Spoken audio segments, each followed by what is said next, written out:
Well, folks, you've got your hands full, but you've done an incredible job so far in prep for this.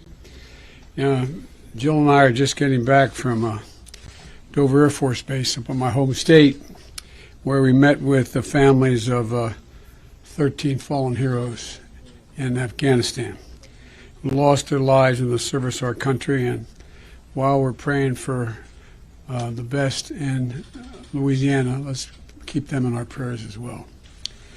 I've just been briefed by the FEMA leadership, and we have real leadership, on Hurricane Ida and the preparations for rescue and response. And the storm has made, as you know better than anyone, but I'm speaking to the public at large here, the storm made landfall a few hours ago, and it continues to rage and ravage everything it comes in contact with. The storm is a life-threatening storm. Governor Edwards, an old friend, has characterized it as one of the strongest hurricanes, the strongest in Louisiana history since 1850. And its devastation is likely to be immense. We shouldn't kid ourselves. And so the most important thing I can say right now is that everyone should listen to the instructions from local and state officials, just how dangerous this is, and take it seriously. It's not just the coast. It's not just New Orleans. It's north as well. The rainfall is expected to be exceedingly high. And to the people of the Gulf Coast, I want you to know that we're praying for the best and planning, prepared for the worst. As soon as the storm passes, we're going to put the country's full might behind the rescue and recovery. And I mean that. I've been around for a lot of hurricanes. I'm no expert, but I've been around for a lot of hurricanes, and I don't think we've ever had as much preparation, long-term preparation with the levee system and preparation here.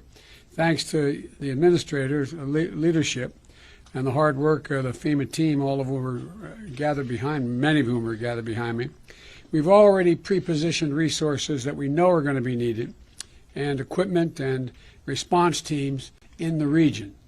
This includes 2.5 million meals, 3 million liters of water.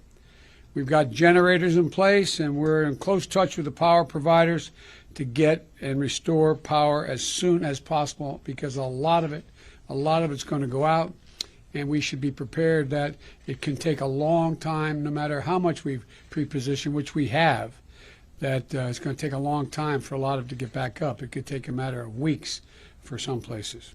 We've got 13 urban search and rescue teams. For those of you who aren't familiar with that, these teams make up about 70 people and experts, each of these teams, and they can do real serious recovery work. More than 100 ambulances and emergency medical teams have been activated, and we're working with the Red Cross and local partners to open dozens and dozens of shelters with cots and blankets and meals to support those we need to evacuate. That'll happen mostly northern part of the state and maybe in parts of Mississippi. And I've already signed an emergency declaration for both Louisiana as well as Mississippi. And I want to make sure that we're ready to surge all the response capability that we have to deal with whatever comes next.